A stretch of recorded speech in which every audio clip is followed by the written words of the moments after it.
Set 3 will be played on Whirlwind. Spawning in the bottom left-hand position, the blue Protoss from Samsung Khan. His name is Jangbi.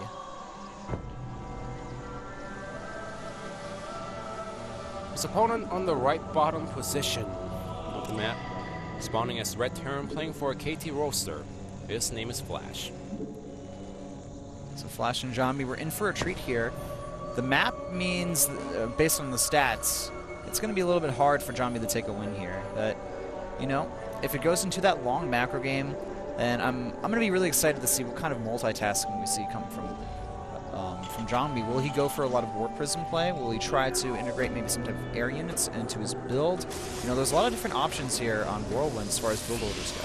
Yeah, and he can't even go for a 2-base push on this map. I mean, when he saw PvT last time when a Protoss player won, he went for a really strong 2-base push against a Terran player, and it worked out perfectly against a Terran player who was playing a little bit greedy.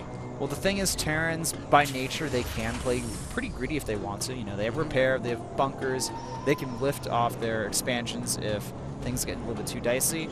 But it's kind of, it's not really a double-edged sword, but it can go to a point where Terran players feel almost too comfortable playing cheesy, and they take that one step to the max, or over the max. And it allows players to kind of counter their playstyle. I think that we saw that between Sulky and Innovation as well. What Jangbi has to do is play little mind games against Flash, and I'm pretty sure he's comfortable doing that. He is 7-7 against his opponent, 2-1 in Starcraft2 in particular. Yeah. This is a 15th match between the two players in Starcraft overall, you know, back in Brood War and Starcraft2. Alright, so Flash, he's not going to open with a CC first or anything very risky like that. On this map, I would actually be like, alright, that's fine. Flash is just, you know, getting this reactor out really quick. He's going to probably go for some fast double Reaper to get some efficient scouting on his opponent. And he doesn't know what Jangbi is going to go for. If it was a regular Protoss player that he is used to, you know, that he doesn't really care about, then he'll go for the CC first and play it comfortably. But against Jangbi, he knows that Jangbi can try to have something up his sleeve and catch Flash off guard.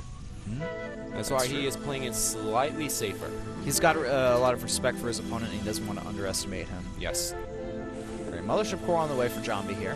Finally, we get to see Mothership Core from a Protoss player. But we see fairly standard opening, I have to say, from Terran players if they open up barracks first on this map. The double Reaper build. Yep. We have Nexus going down here for Jangbi, so he's going to start up his economy and Flash at the same time getting his command center on the low ground. So economic-wise, they're going to be neck and neck. Yeah, but no real advantage for either guy. Jangbi needs to start making a little more units because, yeah, it's early in the game. He doesn't need to make that many units, but the Reapers are already out of the way. And so the Reapers are going to both go to Jangbi's base as well. Yeah. So there's only going to be one sentry, no Mothership Core for Jangbi. The Reapers are going to be a little bit annoying here. Ooh, Stargate from Jangbi. Nice. Now that's gonna get scouted because he built it inside the main base. But the Reapers are scared away from the Mothership Core, so that's a really nice positioning by Jangbi. The positioning is great there. And I'm actually curious that Flash didn't bother sending in one of the Reapers regardless, because the Reapers are going to outrun the Mothership Core. And both of them would get through there. Yeah, both of them would get through, but he's just like, well, I saw the Mothership Core, I saw the timing from that, so I know there's not going to be anything unorthodox at this point, so I don't have to see what he's doing because I already know what Jangbi's going to go for. He did kill off the scouting probe, though, so that's something important to note. Jangbi technically doesn't know where his opponent is. He can only assume based on where the Reapers came from. All right, we have an Oracle on the way here, and no anti-air defense yet from Flash. He's getting a starport, though. The Marine count is not too high here. Marine count is not too high, but just high enough to defend against one Oracle. That's up to 6 Marines right there. Yeah, you need that's the key number 6. If you have 5, ooh. 5 is risky. 6 is a nice number against the Oracles, but we have Hellbats coming out on the way. Hellions being made right now. So if Jangbi actually scouts the armory in the corner over there, then he's going to start making Phoenixes behind the Stargate, but the Marines are out of position. This is actually going to be a pretty strong push here up. The Oracle moves in here. It's going to get a few Marines. kills. No Marines for defense here, but Jangbi needs to activate that Nexus Cannon. Nexus Cannon starts. The problem here, though, is the Hellions. They may be able to do a lot of damage. 4 kills already on this Oracle here. It's almost out of energy, though, so it won't be able to kill off too many workers in the main base. He can use it to kind of scout now, getting a total of 5. The Hallucinating Phoenix is in there as well. A Viking on the way to kill off that Oracle eventually. Phoenix on the way as well behind this for Jangbi. Yeah, but Jangbi's playing this so well because the Oracle did kill up to 2 mules, 2 SCVs at the natural, and Jangbi exactly knows what Flash is going for, the Hellbat drops. That's the reason why Flash is switching his build order right now, going for the Widow Mines instead of the Hellbats. This attack here from Jangbi, or from Flash, is still going to be pretty dangerous. He's got a lot of Hellions in this force here, as well as some Marines. The Viking's going to go ahead and scare away that unit. And uh-oh, the Probe's got to be very careful. He does not want to line those up. He needs to split those perfectly. But look at this. There are enough Stalkers out now. Zeal these units and oh, excellent position from Jangbi. He's going to be able to prevent those Hellions from moving forward. And he's moving his Probes out of here, not really losing too many of them. Pretty good defense from Jangbi. They're only losing 3 workers. So now because the attack didn't work out, Flash can go for the drop with the Widow Mines. Now he needs to defend inside the main base instead of moving out with the Widow Mines quickly. Now those Phoenixes are coming, and they might run on top of the Widow Mines over here, but he's going to snipe the medevac. Oh, is he going to snipe up? Okay, he's going to go after the medevac, and there's actually nothing that can defend against that. It's trying to boost away here. There is a 1 Widow Mine, but Jangbi knows that Flash is trying to bait the Phoenixes into a Widow Mine. That's pretty sick. The Oracle now moving in here. Is he going to use the Envision ability? Well, he could even go for the SCVs right now because there's only 1 Widow Mine. Even using the Envision to get the Widow Mine. Oh, well, that was, that was a bit of a mistake there, but there's no anti-air really to deal with these Phoenixes, and they're just going to go ahead and kill off this Viking. Flash not landing it at the last second there, a bit of a mistake. Now he's just going to be able to lift up more and more SCVs. He can eventually pick off the medevac as well. Behind this double upgrades from Jangbi, he is completely running circles around Flash right now. What's funny about Jangbi's gameplay is whenever he tries to do something, it works out against Flash 90% of the time. That's true. And you know what? Yeah. Jangbi's gone Stargate against Flash before in the past. All right, so if we look at things right now, we have up to 70 supplies for the Protoss player. Yeah. They both have 40 workers. He needs to make something happen with those 2 Hellbats that he made right now, but Jangbi exactly knows what's happening. All he has to do is catch the medevac out of position and snipe it down with the Phoenix. The thing is, the medevac, okay, it's moving across here, are we going to have it's going to drop this time around because the booster has been activated. Oh, nice. So there's a cannon here, and that's going to be able to easily handle this drop here. Look at that. Nothing lost. Nothing lost, man. Jangbi is on top of his game. On a scale of 0 to 10, that was a score of 0 for Flash. That's right. You know what? How you always say that Hellbats are going to do damage when they get dropped? Jangbi was able to somehow prevent that. Well, he lifted them once again, preventing the Hellbats to land on the ground. Oh, and there you have it, guys. Jangbi lifts. Yeah. He goes to the gym. It works out. All right, the 1-1 about to complete here for Jangbi. He's got a lot of tech available to him now, getting the Templar Archives, starting his Robo as well. Flash getting a 3rd command center behind this, but his upgrades are going to be way far behind his opponent. We already have the 2-2 starting for Jangbi as well, and he's just chronoing those out. This is going to allow Jangbi to hit a very, very strong timing. Yeah. And as long as Jangbi doesn't die, something to like, stupid 2 medevac drop inside the main base, he's going to be fine throughout the whole game. He has the Phoenixes out to defend against medevacs. He has the 3rd base going up. He has the upgrade advantage, so as long as he doesn't give Flash enough time to come back into this game, Jangbi has a nice advantage against his opponent. I want to talk real quickly about the position of the 3rd base that Jangbi decided to take here.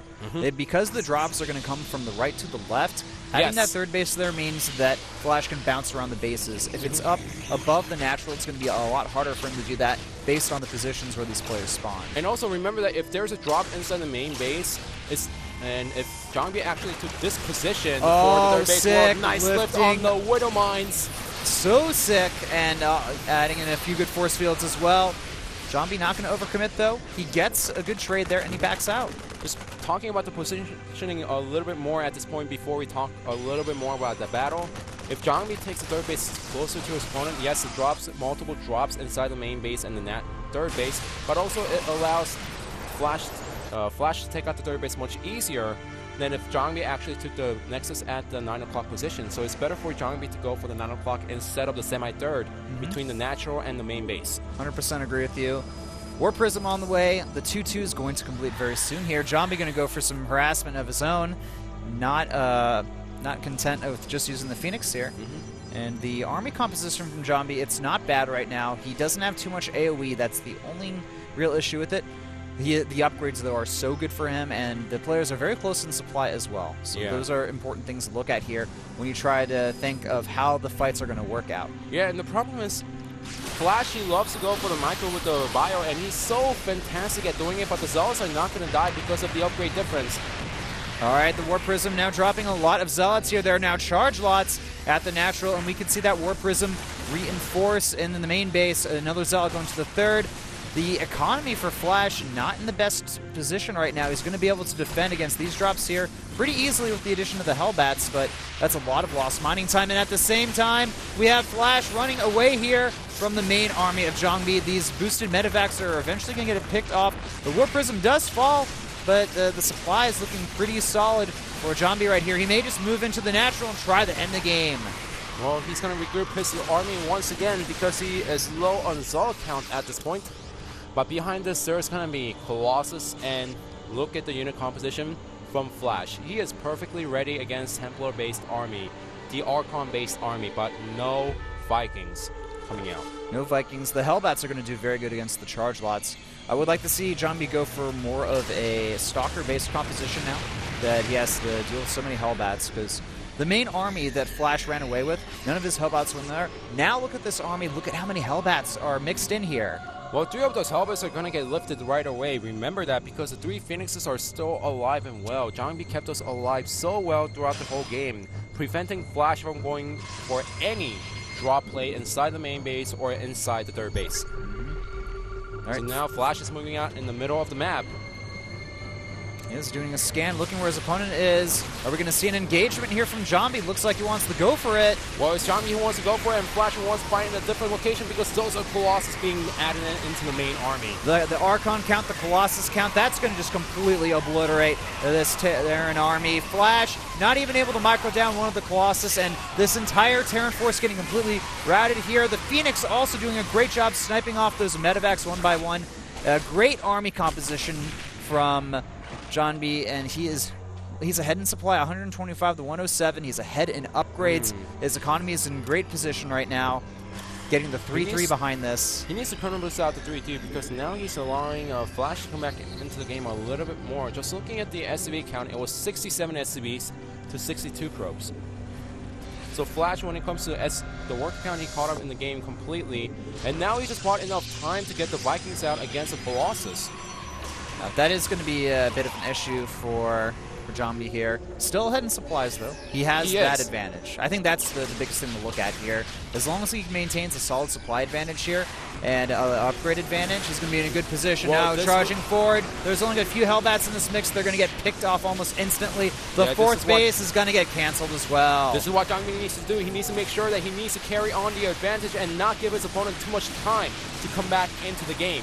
Yep, this is mainly a charge lot. Colossus-based army here. A lot of Zealots moving over to the third base. That army is trapped over there. It is. This is going to be perfect for only one medevac. Jangbi. He's completely trapped Flash's army here. It's been destroyed now. The SCVs are all going to fall as well. GG is called. Jangbi with a dominating performance over Flash. It just seemed like no matter what Flash did that game, Jangbi was one step ahead. Yeah, and what I was getting worried about was that Jangbi was allowing Flash to come back into the game a little bit more, but as soon as I pointed that out, Jangbi went for the push and won the game easily. He did. That was so cool to watch, and you know what? Flash got Jangbanged, man. Yeah, that's what happened that game. What's really funny about Jangbi versus Flash is if Jangbi decides to go for some type of build, it works out 90% of the time. Builds generally Flash. Do work. Yes. All right, well, the score currently 1-2. Samsung Khan in the lead. The next match is going to be Reality versus Puzzle. That's going to be exciting. Can't wait to see that. Don't go anywhere, guys. We'll be back after this commercial break.